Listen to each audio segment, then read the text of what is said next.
Hello, everybody, and welcome to another episode of Box Office Talk. This is the show where I break down what happened at the box office, see if my predictions for the top 5 are correct, then make predictions for next week's top 5. So let's get right on into it. Last week, I predicted the number 1 would be The Invisible Man, number 2 would be Sonic the Hedgehog, number 3 would be The Call of the Wild, number 4 would be Birds of Prey, and number 5 would be Brahms The Boy 2. And I got 3 out of 5 of my predictions right, which is pretty good, but there was one movie that kind of came out of nowhere that kind of messed up the rest of my predictions. So let's go over what happened in the overall top 10. Number 1 was, of course, The Invisible Man, making $29 million this weekend. Worldwide, it is sitting at $49 million, which is obviously fantastic because the budget is only $7 million. So they've already doubled, tripled, quadrupled that budget already, and even more so domestically and worldwide, which is obviously fantastic news. But also, when you look at Leigh Whannell's other films, this had a higher opening weekend than Insidious Chapter 3, which he directed, $7 million higher and $25 million higher than Upgrade.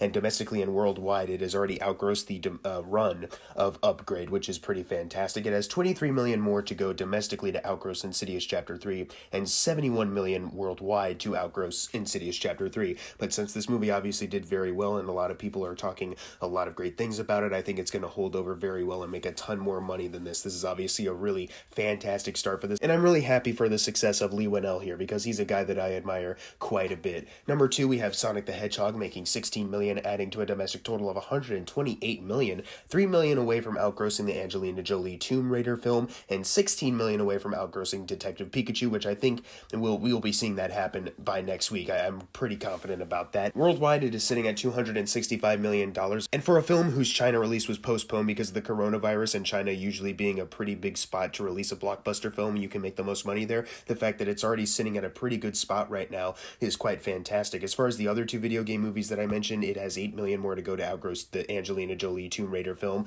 so that'll be happening for sure by this week, but it is $164 million away from outgrossing Detective Pikachu, so we're going to have to wait and see on that. Domestically, it is coming very close to outgrossing it, but worldwide, that's when it's going to need a lot more support, and hopefully a China release can come soon for it. Number 3, we have The Call of the Wild, making $13 million, adding to a domestic total of $45 million. Worldwide, it is sitting at $79 million, which is obviously, it's neat that it held over slightly, but it doesn't really matter all that much since the budget is still way too high for them to ever really make back, initially, and then also when you have to double it or triple it. So, I mean, good for them. They dropped from 24 million last week, if that was the correct number or not, to 13. That's not too bad, but it's still not where they need to be. It probably would have been much better for them if they had shortened the budget by maybe using real animals, or maybe not making the movie, or maybe just committing to an animated film. I don't know. But anyways, number 4, we have My Hero Academia Heroes Rising, which I did not know was coming out at all this weekend, and I didn't know it would even get this big of a push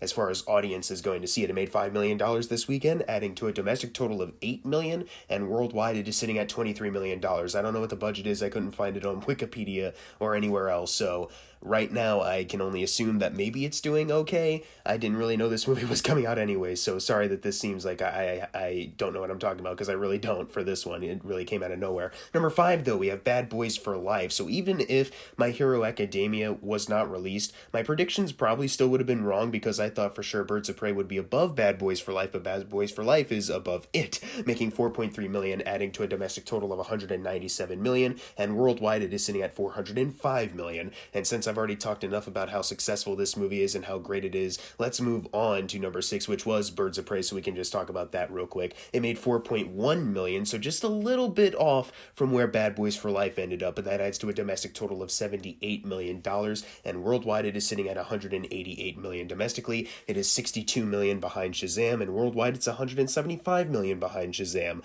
Now, it did double its $82 million budget, which is fine, but usually when you have a bigger movie like this, you want to push the expectation to a triple. If it triples its budget, it's okay, and it's only $12 million away from getting to $200 million worldwide, but even then, to triple it, they'd have to get 240 something, so it's still not looking very good, especially since it's dropping out of the top 5 right now. It's honestly very disappointing that, although it didn't have that much of a drop from 7 million last weekend to 4 right now, it's just still really disappointing that it's not really holding over as well as I would like it to. Number 7, we have Impractical Jokers, the movie, another one that I did not know was coming out. I didn't know anything about it. It made $3 million this weekend, adding to a domestic total of $6 million. I guess it was in limited release for a bit.